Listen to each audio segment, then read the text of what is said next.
Una pregunta, chicas, ¿ustedes saben de Bitcoin? Acá, señor. Señor. ¿Eh? Tengo una pregunta. ¿Aceptás Bitcoin? ¿Cómo? ¿Aceptás Bitcoin? ¿Qué es eso? ¿A mí de qué me sirve? En suponer, Sí. hacémela bien criolla. Esa es una forma de enviar valor entre celular. No está ¿Cuál? controlada por un gobierno o una empresa. ¿A cómo está el país? Sí. Desde ya te agradezco, mi negro, porque hoy te digo, si hay un besito, es para comer. ¿Verdad hoy? O sea, ¿se puede comprobar eso o una idea, una locura, digamos, de alguien que se le ocurre decir que esto vale tanto?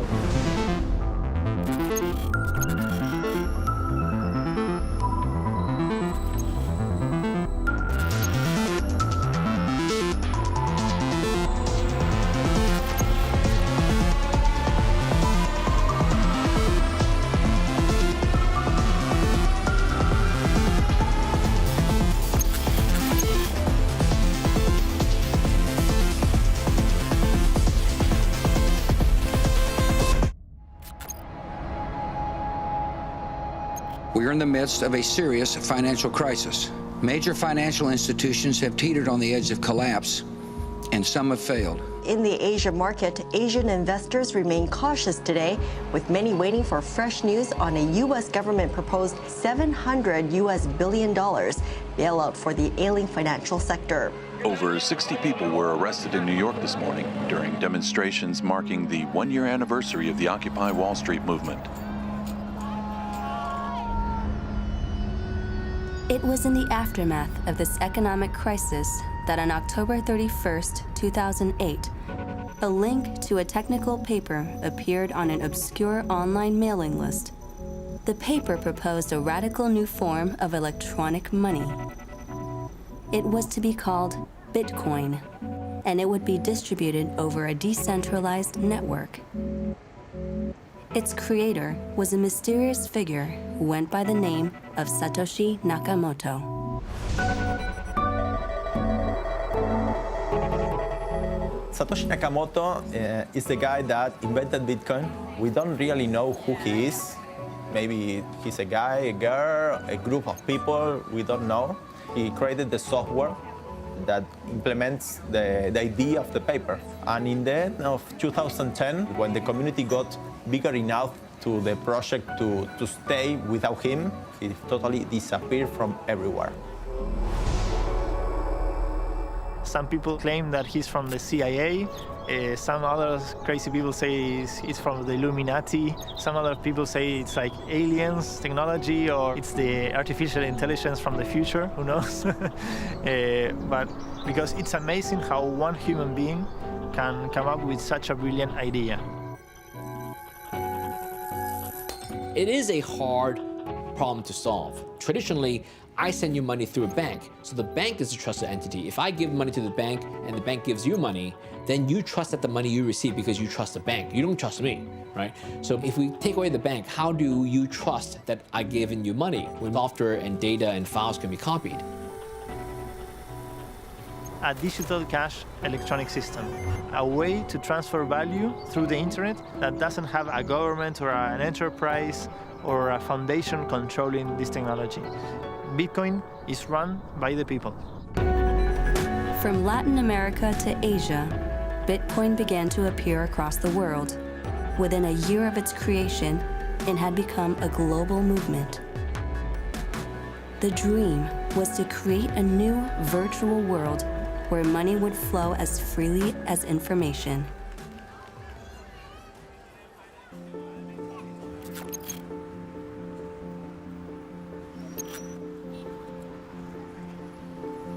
我曾经是一名程序员。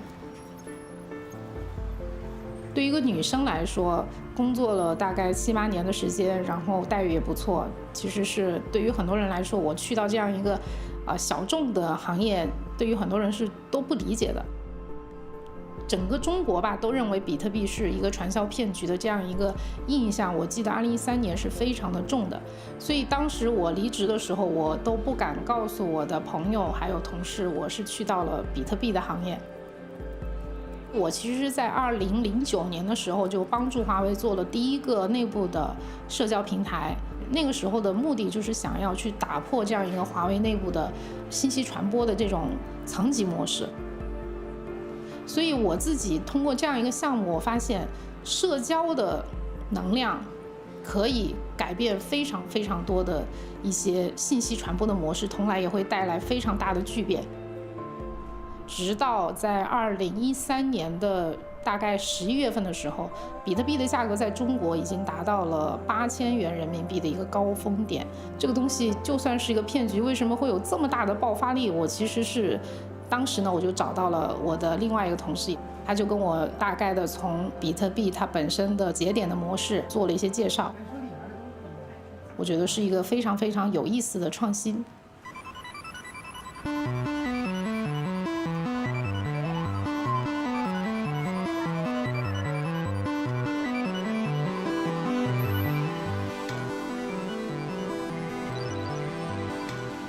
我早期是在来自中国的江西一个农村。农村的时候，家里是没有电话的，你要想把你的声音传到别的地方去，或者说你要想跟一个北京人做交流，那是很难很难的。可是后面有了互联网，就完全不一样了。学完大学毕业之后就去北京上班。当时做完机械设计做了很多年，觉得意义不大这个工作，然后就放弃了。然后放弃了之后呢，就从北京回到我江西找一个方向，我说我后半辈子该干啥，然后就找到了比特币这东西。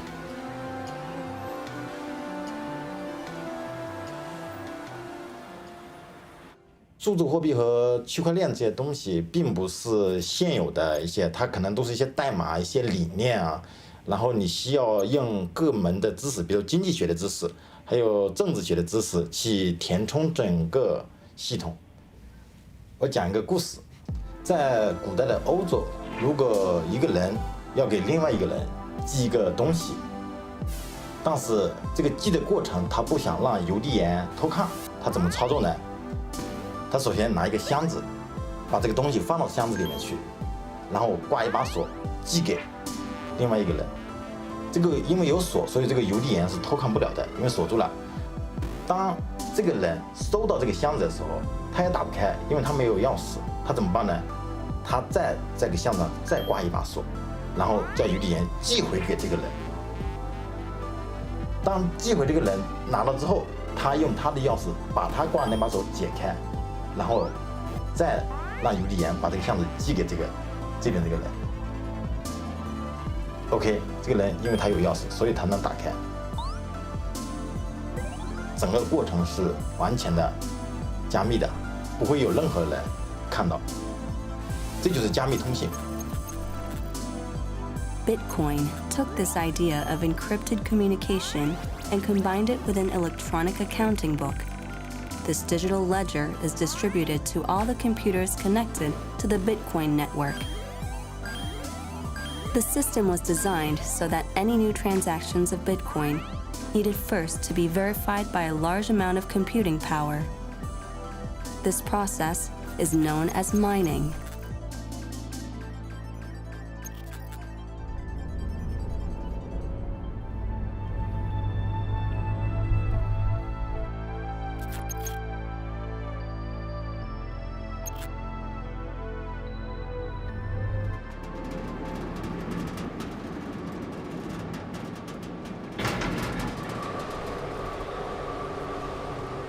Aquí vamos a explicarles y enseñarles la pequeña mina que tenemos en funcionamiento en este momento. Nos van a seguir para darles la explicación. Tenemos seguridad por razones de gobierno que no es permitido minar. El ruido de las máquinas es muy alto y el calor es muy alto.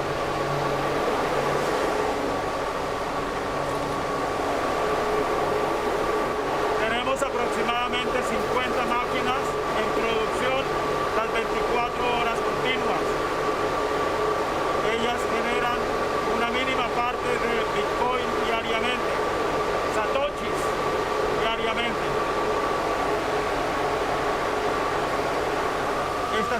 máquinas. Estos ventiladores disipan el calor. Son equipos muy costosos y no se puede perder dinero fácilmente. Yo nunca compré un Bitcoin como tal. Los que tengo han sido minados con la minería. Pues por recomendación y porque explicó un amigo, me enseñó cómo funcionaba el mundo del Bitcoin, yo no creía que una máquina fabricara dinero, por decirlo así. Me llamó la atención y me metí en el juego del Bitcoin. Y pues han sido momentos de mucha alegría, como han sido momentos de tristeza, porque la volatilidad del precio. Bitcoin captured the imagination of people around the world and is now reaching even the remotest of places. La Bitcoinera is this beautiful band. We are spreading the word of Satoshi all around Argentina. Going to small towns and cities. Porque aquí hay una matugia marca cañón como jamás. Some people have said, oh, you're like an evangelist. I like the term because I looked it up. Evangelist is like the one that brings the good news. ¿Sabe lo que yo ruego? Que haya una luz. Bueno. Y que recuperen un poco eso, todo eso que se han robado, quieto.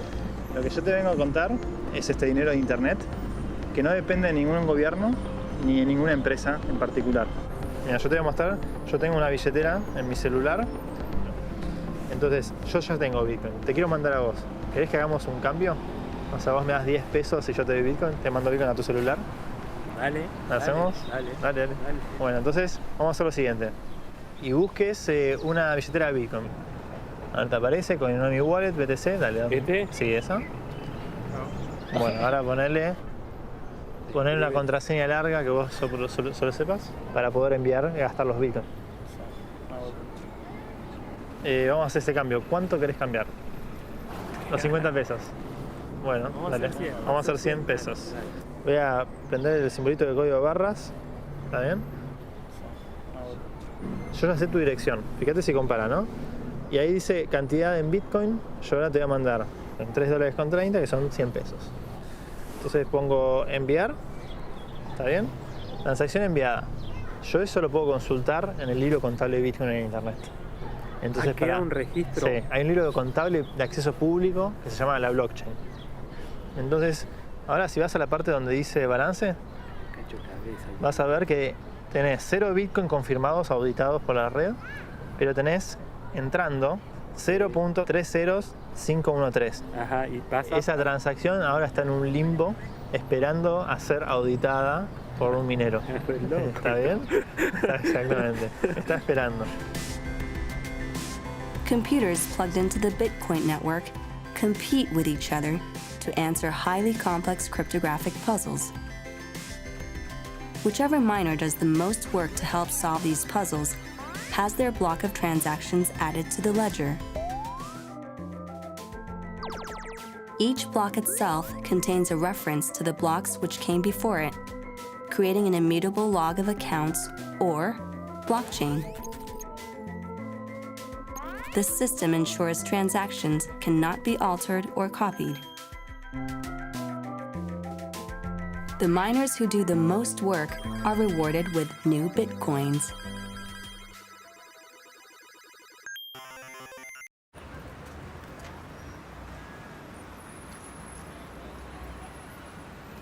那时候是信息超过，因为互联网的存在，跨越了国界，是因为有比特币的存在，让支付、让价值交换这回事情可以完全无障碍的。Bitcoin unleashed the possibility of global trade, free from regulation, censorship, and legal restrictions. But if this libertarian dream was to become a reality, people needed to be able to easily exchange their existing cash for this new virtual money. The virtual currency Bitcoin took another blow today. Close to 1 million Bitcoins have disappeared.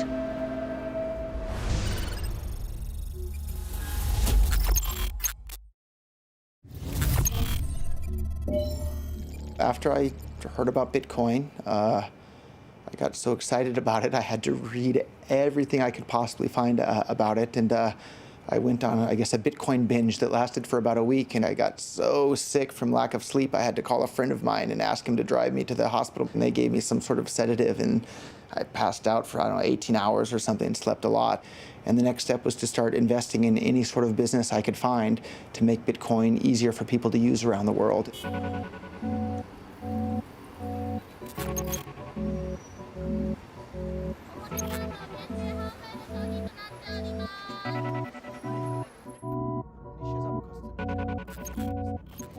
I think it was just good luck that I wound up in Japan. I needed a way to sponsor my visa, so I had an office selling memory parts. And so I told everybody at the office, no more memory, we're focusing on Bitcoin now. So one of my guys translated the entire Bitcoin white paper, and then we had him translate the entire Bitcoin website into Japanese. So we basically helped bring Bitcoin to Japan. Do you have a Bitcoin Cash wallet yet? So the money literally went directly from my phone to your phone. You didn't give your name, you didn't give your email, you didn't give your tax ID number. It works anywhere in the world that has the internet. I received my first Bitcoin ever from what was called a Bitcoin faucet. When they didn't have much value at all, it was giving maybe 10 cents worth of Bitcoin to people.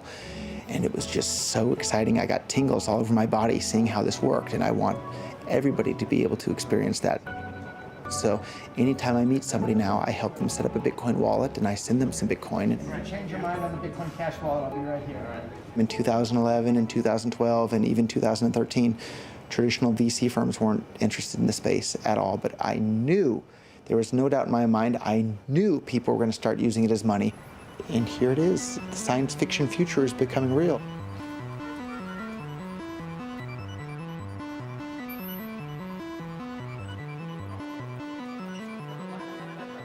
I just came here for pizza day, so I wanted to enjoy, Belgian beer and a little bit of pizza.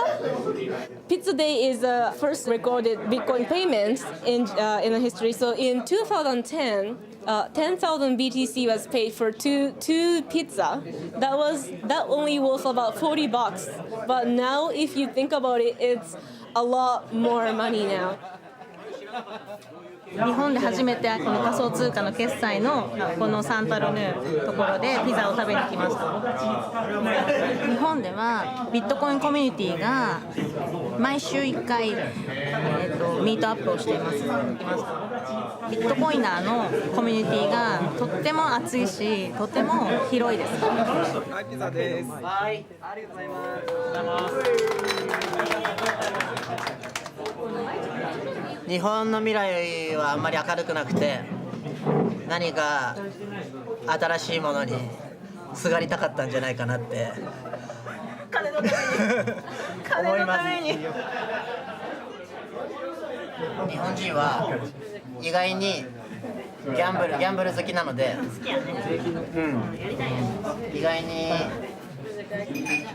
投機的な意味で始めてる人も多いんじゃないかなと思います。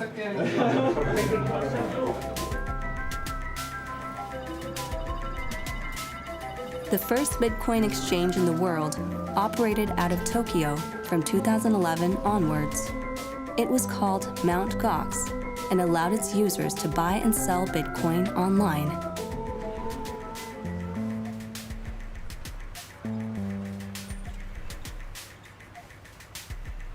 This is the Cross office building in Shibuya, which was the headquarters of Mt. Gox.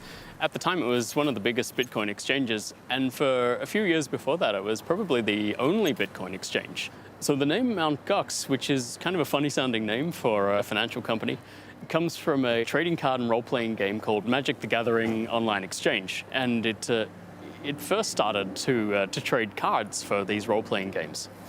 And its original owner, Jed McCaleb, had turned it into a Bitcoin exchange, where he would exchange dollars for Bitcoins, which was a radical idea at the time. As the demand for Bitcoin grew, Mt. Gox became the go-to web exchange for trading. By 2013, it was handling 70% of all Bitcoin transactions worldwide. I moved to Japan in 2009 as part of my work. I'm a software engineer by trade. I didn't get into Bitcoin really early like some other people did, but I gave it a shot at trying some day trading and whatnot and speculating on the price, and I did awfully. So I kind of put that down, but I left my money still sitting in Mt. Gox. February 2014. Mt. Gox announced they are suspending all dollar and Bitcoin withdrawals from their exchange. Panicked customers make their way to Japan, hoping to confront the CEO, an elusive Frenchman called Marc Carpelez. Do you still have everyone's Bitcoins? Do you still have everyone's Bitcoins? I'm not touching you. I haven't touched you. So, do you still have everyone's Bitcoins? At the time, no one really considered that they wouldn't be able to ever get the Bitcoins out. You know, they really thought that the exchange was going to shut down for a couple of weeks. Then they'd figure something out, everything would open back up, and everything maybe not go back to normal, but at least they would get their money back. Within weeks, the Mt. Gox website went offline. A leak from inside the company revealed the exchange was insolvent, having lost over 700,000 Bitcoins. There was no news or information coming out of Mt. Gox or from authorities or anything about what had actually happened. So I started poking around and wanted answers. Every transaction that is done on Bitcoin ever is recorded in the blockchain. And I basically realized, oh my God, I'm going to have to pretty much write my own software to trace this. Turns out that, lo and behold, a total of some 600,000 Bitcoins were moved to a set of different Bitcoin wallets that turned out to be the thief. Sometime during autumn 2011, someone gets a copy of Mt. Gox's private keys. And that's the one thing you can't lose if you're in Bitcoin. If someone else has your private keys, they can spend your money. Still don't know who the thief is exactly, but people have been able to identify who laundered the money at least. Following a 3-year investigation by the U.S. Justice Department, a Russian man named Alexander Vinnik was arrested in northern Greece. Vinnik was alleged to have washed the stolen money from Mt. Gox as part of the money laundering racket worth $4 billion US. For anybody that was around in those days, it's like another story out of a science fiction novel, and they stole, what, like $500 million worth of other people's Bitcoins? I hope it'll be a learning lesson for the world that unless you're actively trading with your Bitcoin, you should hold them in a wallet in which you hold the funds yourself. So people should understand the difference between a Bitcoin bank and a Bitcoin wallet. Very, very important distinction, so you can avoid bad things like Mt. Gox happening to you in the future. その時にこのマウントコックス事件の背景にあるビットコイン、そしてそれは仮想通貨、こうした施策について日本ではどうしたらいいのかということが決まっていなかった。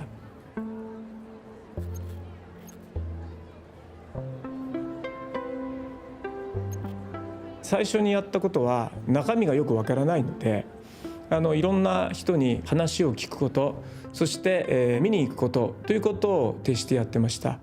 このオフ会での、雰囲気および年齢構成ですけれども、高揚感です。これがインターネットの発明に次ぐような大きなテクノロジーの進化につながるのかなというのが僕の第一印象で、仮想通貨の政策を推進をしていく大きなポイントは消費者をしっかりと保護する。この新しいテクノロジーをリスクを抱えても応援していくということ、この政策を作っていく上での基本的な考え方です。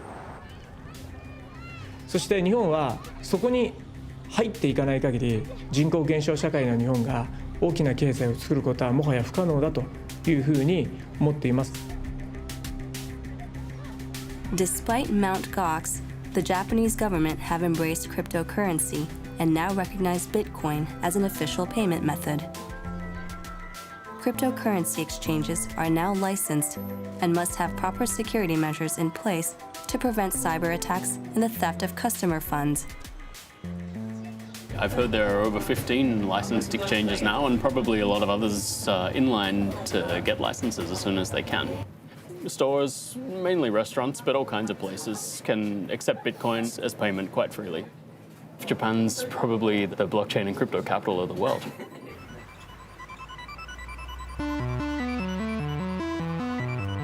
Today in Japan, cryptocurrency is used legally as both an investment asset and in daily life as a way to buy pizzas, drinks, and consumer goods.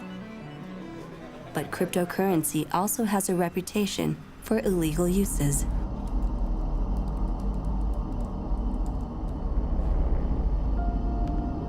Right now, the regulation of virtual currency industry is still akin to a virtual Wild West.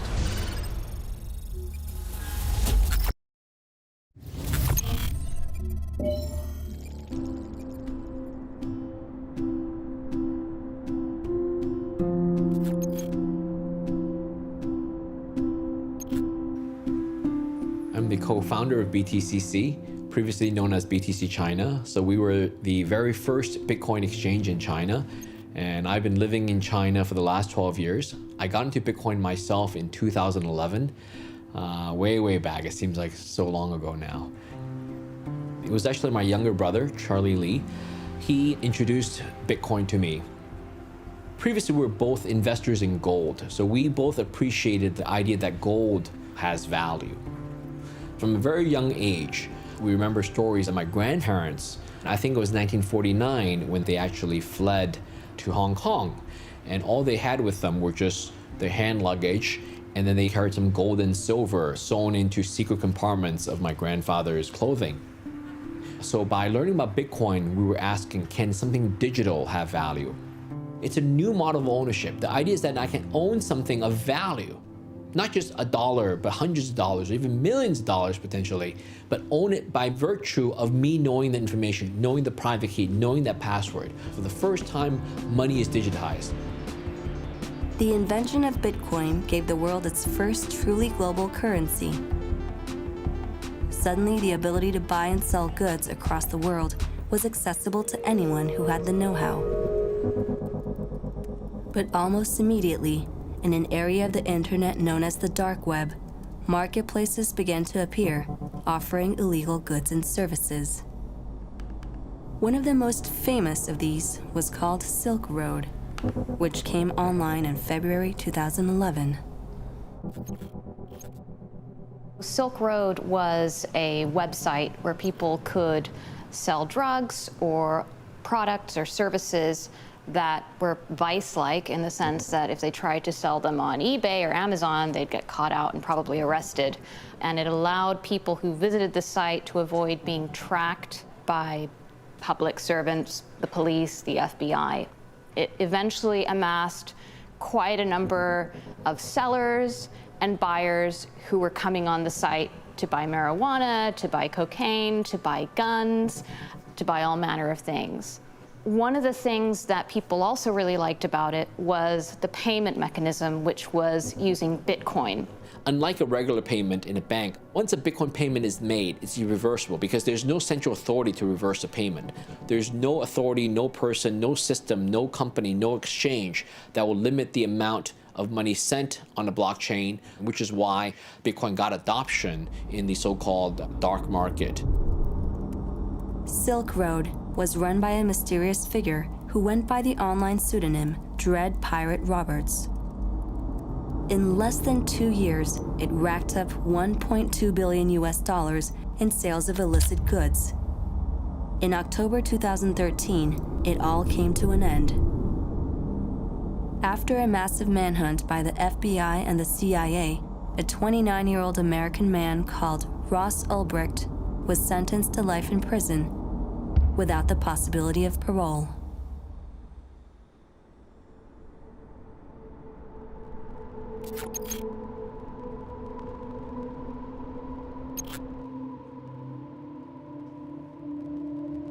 El anonimato es porque nos dedicamos a perseguir a organizaciones criminales transnacionales, a grupo de personas que se dedica al tema de homicidios, a secuestros, a extorsiones. Nuestras investigaciones les hace bastante daño, dado que tocamos su economía. Bueno, nosotros recibimos un mail, un anónimo, en el que nos comunican que hay una serie de personas que ya habíamos estado investigando en fechas anteriores, en el que nos dicen que están ahora mismo utilizando las cuentas corrientes de una entidad bancaria para mandar grandes cantidades de dinero a Colombia. Establecimos las vigilancias. y nos centramos en un único individuo. O sea, es una persona muy cauta a la hora de realizar sus desplazamientos. Utilizando siempre vehículos de alquiler, aumentaba la velocidad hasta 200 km por hora, como de pronto en una autovía te frenaba y se ponía a 50, con lo que claro, todo el equipo de vigilancia que viene detrás es complicadísimo. Ya nosotros la intuición es que nos dice que detrás de esto hay alguna organización criminal y concretamente vinculada con Colombia con algún narcotraficante. Grababa a los agentes que iban por detrás, tomaba matrículas de los coches que le iban siguiendo. Esto es lo que nos hace, pues, paralizar las vigilancias y solicitamos o hicimos las intervenciones telefónicas de este señor. Entonces este señor comienza a comentar telefónicamente que el mundo de los bitcoins, que es una maravilla por la dificultad que tiene en ser rastreado. Pues procedían a la compra de los bitcoins desde España y acto seguido ese señor, cuando tenía sus monederos virtuales, tenía sus bitcoins, procedía a venderlos también por la web. Pero la cuenta donde tenían que ingresar los nuevos clientes el dinero era una cuenta que estaba en Colombia. Hemos concluido que al final habrán sido unos 10 millones de euros que lo que se ha mandado a Colombia entre las tarjetas y los bitcoins. El sistema es fácil hasta que ya procedimos a la detención de todos por el blanqueo. Yo puedo comprar un bitcoin en este momento y en 15 segundos lo estoy vendiendo en Colombia.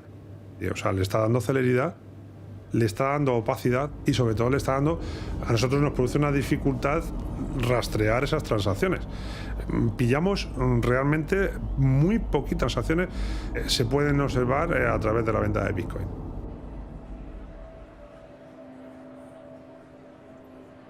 Illegal activity was actually the foundation of Bitcoin, and it was thanks to illegal activity that Bitcoin got used so much, and it got used in the mainstream. You could say that for a lot of other types of technology.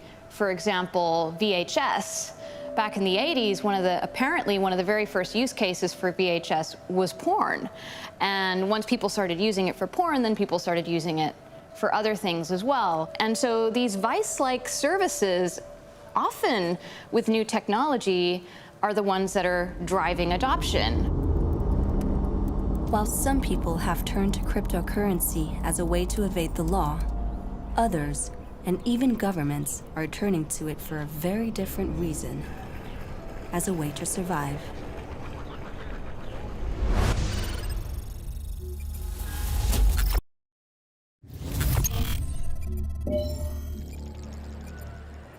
The creation of cryptocurrencies such as Bitcoin gave people, for the first time in modern history, a large-scale alternative to existing monetary systems. The interest in Latin America was decisive. For decade after decade, countries across the continent have endured one economic crisis after another.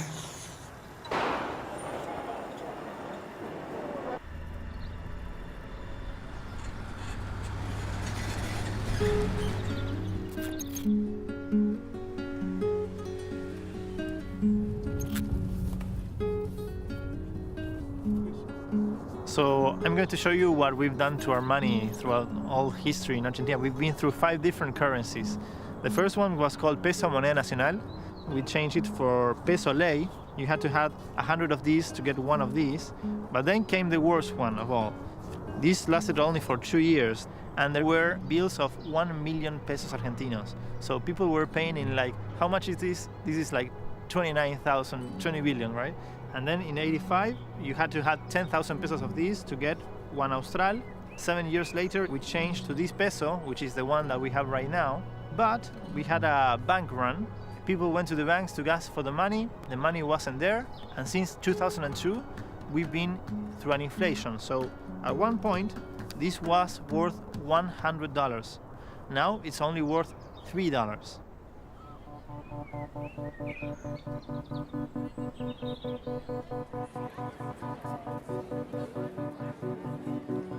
La inflación sigue alta, siempre venimos de crisis en crisis, siempre buscamos precios, estamos acostumbrados a todo, así que es más de lo mismo. Pagamos el triple de gas, pagamos el triple de luz y bueno, expensas ni hablar. Hacemos estas compras, por ejemplo, acá en la feria para justamente organizarnos todas las semanas, economizar. Tiene 3 paquetes de espinaca a 30 pesos, que yo vi que la están vendiendo 15 el paquete. Vendo 20 y gasto 30 y también ponerle, a veces me quedo debiendo, todo mucho más caro. La única forma quizá de paliarla hoy en día, para quien tiene que llevar la plata a la casa, pareciera ser que tiene que trabajar mucho. Sábados y domingos trabajo acá en la feria y después los días de lunes a viernes trabajo en un laboratorio como operario y elaboro medicamentos. Si hablamos de la dignidad de uno tendría que tener un tiempo para poder estudiar, tiempo para poder estar con mi hijo, tiempos de ocio, algo para tener una vida digna, ¿no? Pero hoy pareciera ser que eso lo tenés que dejar de lado. Y eso es lo que te da bronca, te indigna, te deprime, pero después vos tenés que levantarte igual del día. Se necesita una respuesta. Se necesita una respuesta para que más que nada para tener por la dignidad de uno.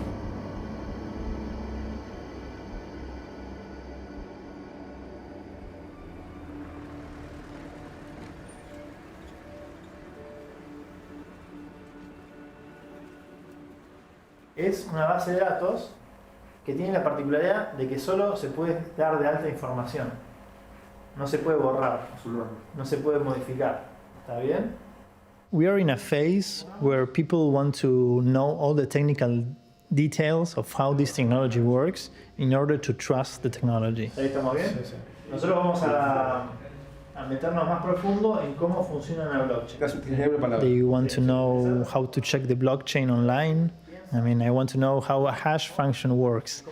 They want to know how to follow a Bitcoin trail of where the Bitcoins go. Si es una transferencia, yo la tenés que blanquear. Está bueno porque yo podría llegar a exportar para otros países sin tener en cuenta muchos intermediarios y me beneficiaría a mí el trato directo y el pago directo con clientes de todo el mundo.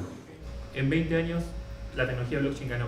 ¿Qué significa ganar y cómo ves la... I don't know if the benefits that you gain from a technology like a crypto coin are good enough to replace central banks. I still have those doubts. What is going to happen, I think, is that you're going to change a different system for a new system that you still don't know what are going to be the ramifications when this new system goes mainstream. Haces clic ahí y te va a llevar a un sitio web de la blockchain. Ahí recibido. Ahí ya tiene una y creo que hay grandes cambios en la parte económica que yo creo que el día de mañana, digamos, va a tender a desaparecer, digamos, la moneda papel y va a empezar a utilizarse toda esta moneda digital, digamos.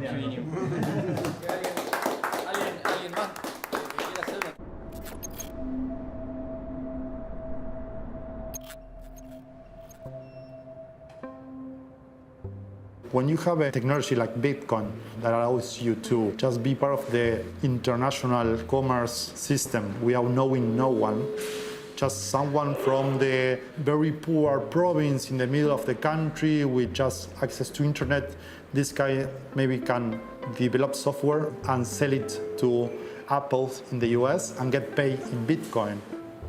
Right now, the whole banking system, it's pretty expensive when you need to send money going from one country to the other. For example, if you want to send money from Argentina to Uruguay that are like 50 kilometers apart, the money needs to travel 20,000 kilometers because of the whole intermediaries that are in the middle. What we do is we take these Argentinian pesos, we convert them into Bitcoin, and in 1 hour or less, you got moved from local currency in Argentina to local currency to Uruguay. So it's a pretty good way to disintermediate all the banking system. You know? This is a painting from Elisa Insua, which is an Argentinian artist. So you can find like peppermint cans or things from the day-to-day activity, you know? Or even film from Kodak films. In every US dollar bill, it says, "In God we trust." We changed that to "In code we trust." It's our motto in terms of BitX. We trust in code, we trust in math. So it's "In God we trust, in code we trust." We don't trust in God, we just trust in code.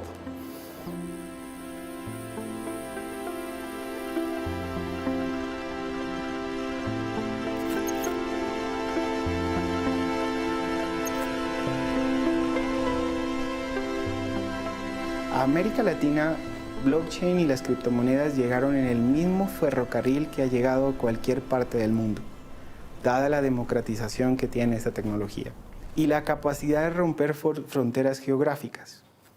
Sin embargo, cada una de las regiones ha recibido ese ferrocarril de manera diferente. Y observemos que ahí hay una situación importante en el caso venezolano, pérdida del valor precisamente del bolívar por segundo prácticamente.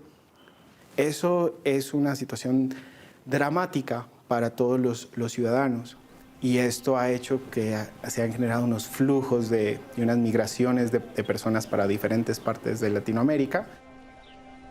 Generará unos impactos importantes en términos económicos y sociales. Pues efectivamente todos los ciudadanos están buscando refugios diferentes para poder subsistir. Y uno de ellos fue tratar de refugiarse en lo que es hoy en día las criptomonedas. Venezuela now has one of the most severe rates of hyperinflation ever recorded in history. It's estimated that every week, the value of the local currency halves. In a bid to prevent wealth leaving the country, the government has imposed strict capital controls, restricting the exchange and transfer of the local currency, bolivars, into foreign currencies.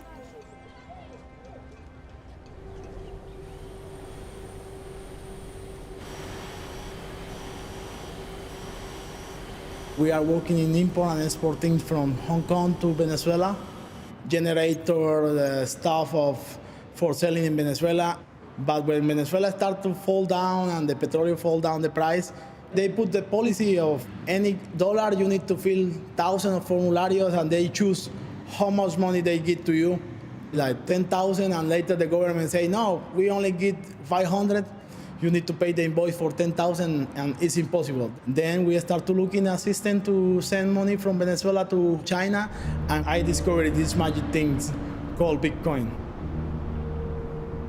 Then we start to look in more deep, and we discovered the mining Bitcoin.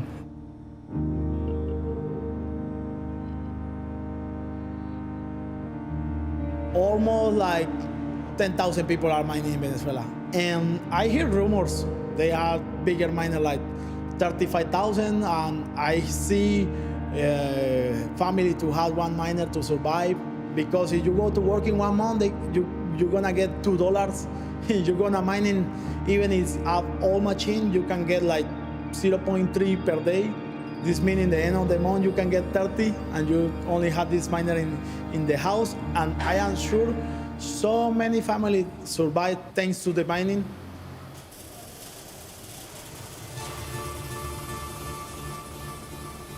Existen grandes industriales que sus negocios literalmente quebraron y pues tenían la infraestructura, tenían galpones que tenían electricidad que no la estaban usando y para ellos fue fácil instalar grandes instalaciones de minería.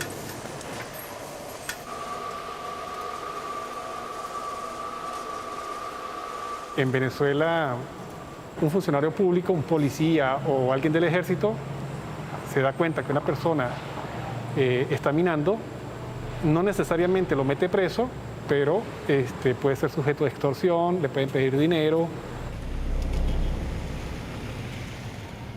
Although cryptocurrency mining isn't technically illegal in Venezuela, police have been arresting miners since early 2016, charging them with electricity theft, exchange fraud, cybercrime, and financing terrorism. They identify pretty easily the houses that are consuming a lot of electricity, because Bitcoin miners do consume a lot of electricity. So police seize these mining operations, and the military and the police are starting to mine Bitcoin. And today, the Venezuelan government is starting to use Bitcoin to pay for food to send to Venezuela. So it's pretty crazy how Bitcoin can liberate you or even circumvent your own capital controls.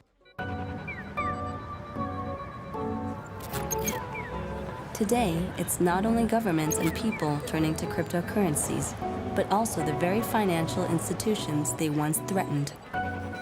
While some in the banking sector continue to dismiss Bitcoin, more and more institutions are becoming interested in the technology behind it. Do you have a Bitcoin Cash wallet already? Of course.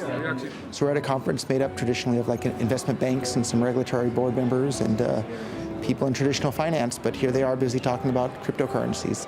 It's 80% finance, 20% technology. So moving on, I mean, cryptocurrency generally, it does receive its fair amount of criticism. But when we stand looking at the huge possibilities for blockchain technologies, the question is, and I'll start with Roger on this, is cryptocurrency a necessary part of that, or is it just a distraction?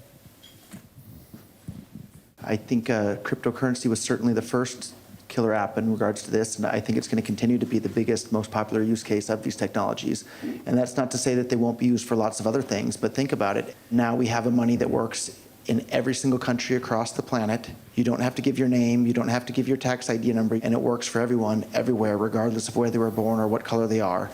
And I'm sure lots of other things that are interesting will be done, but you know, money makes the world go round, and Bitcoin is well on its way to changing it and making the world go round even faster.